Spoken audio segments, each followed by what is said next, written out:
New York میں بسنے والی کشمیری امریکن کمیونٹی نے 20 مئی کو اسلام آباد کے ڈی چوک دھرنے کے دوران رات کو سوتے ہوئے جاں بحق کر دیے جانے والے جواں سال کشمیری رومان ساجد کی ہلاکت پر شدید غم و غصے کا اظہار کیا ہے اور رومان ساجد اور اس کے ساتھی شیخ عمران اخلاق کی ہلاکت میں ملوث فرد کو قرار واقع سزا دینے کا مطالبہ کیا ہے۔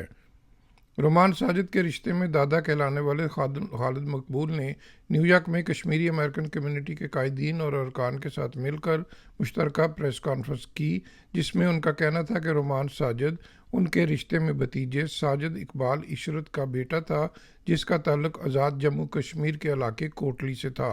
موقع پر جو آدمی گواہ کے طور پر ہیں ان سے ابھی تک کچھ بھی نہیں پوچھا گیا، تو تفتیشی صاحب کورٹ میں جا کر کہتے ہیں کہ ہمارے ساتھ وہ تعاون نہیں کر رہے۔ وہ دیکھو آندھو آپ کہہ رہے کورٹ میں جا کر جہاں پر آدمی کو سچ بولنا چاہیے ادھر جا کر کہہ رہے کہ وہ ہمارے ساتھ تعاون نہیں کر رہے۔ وہ ظالموں آپ نے ان کے 2 آدمی کو شہید کر دیا، اس کے بعد آپ نے کسی سے پوچھا بھی نہیں کہ کیا ہوا ہے، تو کورٹ میں جا کر کہہ رہے ہو کہ ہمیں جو ہے ہمارے ساتھ وہ تعاون نہیں کر رہے۔ جھوٹ ہی ہے، جتنا مرضی بولیں، ایک آدمی کے سامنے بولیں، 10 آدمی کے سامنے بولیں۔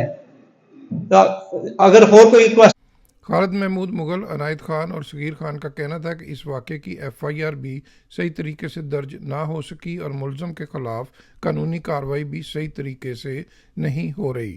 تو ہمارا مطالبہ یہ ہے، جیسے خالد بھائی نے کہا کہ انہوں نے FIR اپنی طرف سے درج کیا ہے پولیس نے، وہ بھی بہت پریشر کے بعد، تو ان کو چاہیے کہ FIR ہماری طرف سے درج ہونی چاہیے۔ اس میں اس لیفٹیننٹ کا جو فیصل ہے اس کا شناختی کارڈ نمبر تک نہیں لکھا گیا، وہ شناختی کارڈ نمبر درج ہونا چاہیے، اس کے باپ کا نام ولدیت لکھنی چاہیے، ٹھیک ہے، تاکہ کیس جو ہے نا پورا اس وہاں پہ فائل ہو سکے۔ We want to see if the justice prevail in this case. If it's not, then we have other option to go to.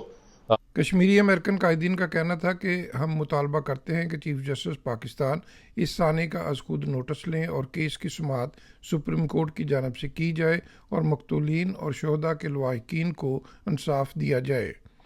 انہوں نے کہا کہ جو لوگ کیمپ میں پرامن طریقے سے اسرائیل کی بربریت کے خلاف احتجاج کر رہے تھے، ان کے خلاف پیش آنے والا واقعہ کسی بھی صورت میں قابل قبول نہیں۔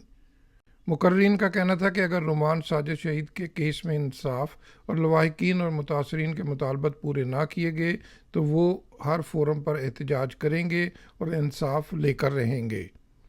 آخر میں خالد انصاری نے رومان ساجد، شیخ عمران اخلاق کی ارواح کے ایصال ثواب کے لیے فاتح خوانی اور خصوصی دعا کروائی۔ اس موقع پر کشمیری و پاکستانی امریکن کمیونٹی قائدین اور ارکان کی جانب سے متاثرہ خاندانوں سے مکمل یکجہتی کا اظہار کیا گیا۔ Mohsin Zaheer, New York.